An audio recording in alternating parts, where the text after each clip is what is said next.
Étienne Coste, bonjour. Bonjour Thibault. Vous êtes associé chez EY Advisory en charge de l'équipe stratégie. On va s'intéresser aujourd'hui aux stratégies de croissance des entreprises et plus particulièrement ce qui a changé avec l'essor des outils numériques. Première question, est-ce une opportunité pour la stratégie de croissance des entreprises? Alors le digital a complètement transformé le cycle de croissance des entreprises. Dans tous les secteurs, on observait toujours ce qu'on appelle la courbe en V de la croissance, c'est-à-dire que vous lancez un nouveau produit, une innovation, vous croissez très fortement.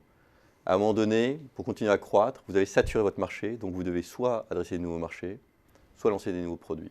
Et ça, c'est beaucoup plus dur. Donc on arrive à un palier. Donc on arrive à un palier et même à une baisse très nette dans le taux de croissance des entreprises. Et puis étonnamment, on se rend compte que les grosses entreprises, qui font plusieurs milliards d'euros de chiffre d'affaires, croissent plus vite que ces entreprises moyennes. Pourquoi? Parce qu'elles ont cette capacité de porter leurs produits au niveau mondial, sur de nouveaux produits. Elles peuvent investir à nouveau dans leur croissance. Et donc ça, c'est la courbe classique, on va dire. Le digital a complètement changé ça. Pourquoi? Parce que le digital apporte ce qu'on appelle de la scalability. Malheureusement, on n'a pas de traduction en français. Ça veut dire quoi la scalability? Ça veut dire capacité à adresser le monde entier, pour faire simple, ou en tout cas le monde entier connecté, les gens qui ont accès à Internet ou un téléphone mobile, avec un coût d'investissement très faible. Et ça fait qu'une entreprise comme Facebook, sans avoir quasiment jamais changé son produit, est capable de passer de 0 à 2,5 milliards d'utilisateurs dans le monde. Donc on a une courbe de croissance qui est plus linéaire. Mais j'ai quand même envie de vous demander, vous disiez que tous les secteurs étaient concernés.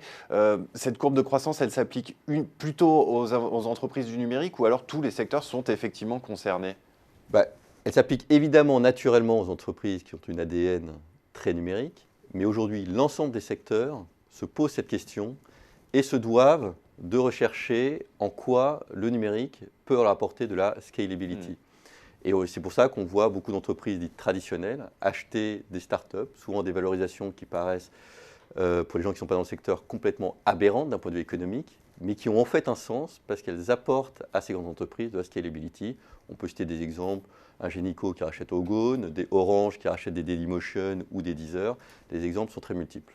Dernière question, Étienne Coste, est-ce que ce modèle de croissance, finalement, il ne porte pas ses propres risques aussi? Alors, le risque traditionnel qu'on observait, c'est la capacité de grandes entreprises non numériques à intégrer effectivement ces startups. Il y a aujourd'hui une vraie maturité des entreprises dans cette intégration. Elles ont tendance aujourd'hui à laisser ces entreprises vivre leur vie à côté. Elles les achètent ou elles rentrent au capital, mais elles ne les intègrent pas ni dans leur process, ni dans leur organisation, de peur de les détruire, ne serait-ce parce que l'intégration se passerait très mal. Merci beaucoup Étienne Coste pour cet éclairage sur cette nouvelle courbe de croissance des entreprises. Merci. Je vous en prie.